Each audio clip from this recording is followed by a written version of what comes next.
Les tardigrades, ce sont des organismes super pouvoirs, connus pour leur résistance extrême, donc ils résistent à peu près à tout, que ce soit la température, la pression. On peut les envoyer dans l'espace, il n'y aura pas de souci pour eux, on peut les faire bouillir dans de l'eau, les mettre au congélateur, on dit qu'ils sont un petit peu indestructibles. Ces animaux ultra robustes, j'ai appris qu'ils pouvaient être partout autour de nous. Et pour tenter de percer les secrets de cette résistance, mon collègue Florian s'est rendu dans l'un des seuls labos qui en conserve en vrai. Là, j'ai une botte de tardigrade, donc on voit ici sa tête, les 4 segments corporels, donc avec les 4 paires de pattes. On a vraiment l'impression que ce sont des petits oursons miniatures. Dans ce laboratoire, Florian a notamment découvert que les tardigrades pouvaient se déshydrater pour survivre et qu'ils pouvaient être très utiles pour l'exploration spatiale ou la médecine. Et si vous vous demandez comme moi quelle taille ça a exactement, j'ai appris que si on compare à ce grain de café, eh bien on pourrait en mettre entre 8 et 100 en hauteur selon les espèces. On s'est demandé comment font les tardigrades pour être si résistants, à quoi ça peut concrètement nous servir, on vous explique. Donc là ici on est dans le laboratoire où on élève les tardigrades. Donc on va avoir plusieurs incubateurs et donc à l'intérieur nous avons nos élevages de tardigrades. Sur chacune des boîtes on peut avoir jusqu'à 200, 300 tardigrades. En France il n'y a que 3 laboratoires qui travaillent sur le tardigrade. Hop là.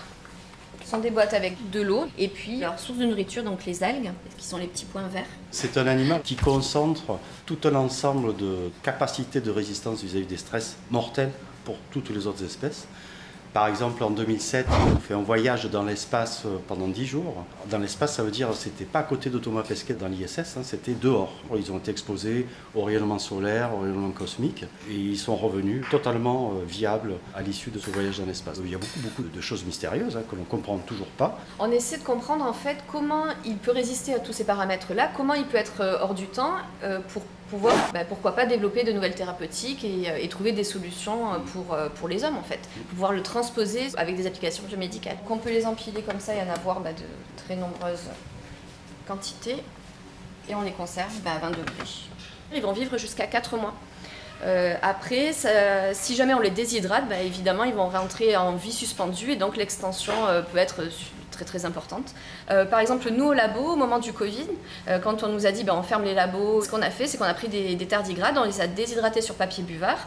Et puis aujourd'hui, plusieurs années après, on peut continuer à en réhydrater. Et donc en fait, ils continuent à se réveiller. Et on sait que dans la nature, de toute façon, on trouve des tardigrades qui ont été déshydratés pendant des dizaines d'années sans aucun problème. Leur durée de vie, après le réveil, ne sera pas impactée par le temps passé en état de vie suspendu. Donc ils sont hors du temps. Donc là, en fait, je vais déshydrater les tardigrades.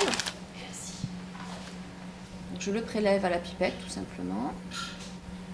Et je vais pouvoir le déposer sur le papier buvard. Et à partir du moment où il sort du liquide, le buvard va absorber toute l'eau et lui, il va pouvoir se regrouper et passer sous l'état complètement déshydraté en petites boules, en fait. Les tardigrades, dans la nature, ils sont déjà prêts pour les canicules que l'on commence à connaître depuis les récentes années. Et ça, est-ce que c'est quelque chose qui est intéressant aussi à étudier pour les défis qu'on va avoir à affronter, etc., d'un point de vue climatique ? Alors c'est intéressant d'étudier comment les tardigrades arrivent à résister notamment à la déshydratation, mais ce n'est pas le seul stress auquel ils résistent. Dans les années 70 aux États-Unis, il y a un chercheur et il s'est rendu compte que certaines espèces de tardigrades accumulaient un sucre lorsqu'ils perdaient leur eau, lorsqu'ils rentraient en état de résistance. Et il a réussi de cette façon-là à augmenter la conservation des plaquettes sanguines humaines pour les transfusions de 3 à 5 jours. Lui, il est passé à 2 ans. Simplement en utilisant un sucre que le tardigrade utilise depuis 600 millions d'années. Donc là, en fait, on voit le tardigrade qui s'est déshydraté. On va dire qu'il devait faire cette taille-là à peu près au départ. Sous l'effet de la déshydratation, donc il a perdu 95% de son eau. On n'arrive même plus à distinguer en fait l'avant et l'arrière de l'animal. Parmi les gènes uniques au tardigrade, il y en a certains qui sont assez étonnants dans leur fonctionnement. Ce sont des gènes en fait qui sont capables de remplacer l'eau lorsqu'elle s'en va dans l'animal. Ces protéines-là, en fait, elles sont déjà utilisées, elles ont déjà fonctionné pour la conservation de médicaments utilisés chez l'homme. Et à terme, l'objectif affiché, c'est de conserver des tissus, des organes. Donc là, je vais leur donner à manger, c'est-à-dire que régulièrement, je leur change leur milieu et je leur rajoute les algues qui sont là. Ils se nourrissent exclusivement d'algues. Il existe quelques espèces qui sont carnivores et parfois même cannibales. Il y a certaines espèces qui se nourrissent de tardigrades eux-mêmes. Dans la nature, les tardigrades, en fait, c'est une ménagerie microscopique. En fait, ils ont colonisé depuis leur évolution qui date de 500 à 600 millions d'années. Ils ont colonisé toute la planète. À l'origine, ils étaient marins. Et ce que l'on pense, c'est que comme leur début d'évolution s'est fait dans la mer, au fond du plancher océanique, et bien en fait, progressivement, ils se sont rapetissés pour acquérir la taille d'un grain de sable pour se protéger de la prédation. Ils sont nourris. Il y a beaucoup d'espèces différentes de tardigrades, plus de 1200 espèces décrites. Cette espèce-là est complètement transparente. Alors on voit ses petits yeux, donc on peut les voir ici à l'écran. Et puis du coup, comme c'est complètement transparent, on voit bien l'intérieur de son corps. Et donc là, c'est vraiment son estomac. Donc on voit qu'il a bien mangé. Donc, avec son stylet, il va aller planter en fait dans les algues pour récupérer, pour aspirer un petit peu toute la chlorophylle.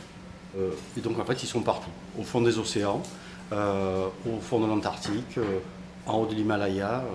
Et quand on sort dehors, eh bien, en fait, on en a plein autour de nous, partout, tout le temps. C'est lesquelles les tiennes? Celle en bas. Ok. On va avoir des boîtes avec des nématodes, Cenorhabditis elegans, mais dans lesquelles on a intégré des bouts d'ADN du tardigrade en fait. Alors les nématodes, ce sont des vers microscopiques sur lesquels on connaît déjà à peu près tout. Donc... Les nématodes Cenorhabditis elegans possèdent 83% de gènes identiques à l'homme, ce qui veut dire qu'on peut étudier énormément de pathologies humaines dans cet animal. Ce que nous faisons, c'est que nous prenons des gènes de tardigrade et on les place dans les nématodes pour savoir s'ils sont capables d'aller discuter avec les gènes du nématode.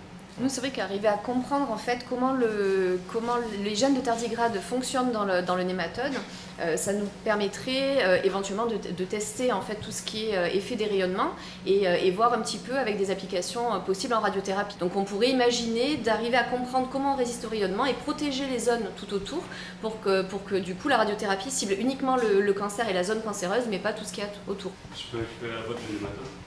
Oui, tu peux. Alors pareil, dans le voyage dans l'espace, en fait, on est énormément limité par rapport aux distances parce que les spationautes, les fusées, enfin tout ça, tout est exposé justement au rayonnement et donc on ne peut pas aller forcément trop loin. Donc si on arrivait à comprendre comment ces gènes de tardigrade fonctionnent, on pourrait imaginer de créer de nouveaux matériaux ou une peinture qui permettrait d'équiper les fusées pour arriver à aller plus loin et protéger des rayonnements. On pourrait imaginer aussi un traitement que les spationautes pourraient prendre pour arriver à résister justement à toutes ces radiations. Et potentiellement les endormir aussi pour aller beaucoup plus loin. Voilà, pourquoi pas aussi. les déshydrater aussi, non. Voilà, à plus long terme je pense. Thomas Pesquet déshydraté. Ouais, voilà, c'est ça. Je ne serais pas d'accord, je crois. Je pense qu'il ne serait pas d'accord. La déshydratation, voilà. Mais par contre, arriver à comprendre comment ça fonctionne, ça pourrait être pas mal.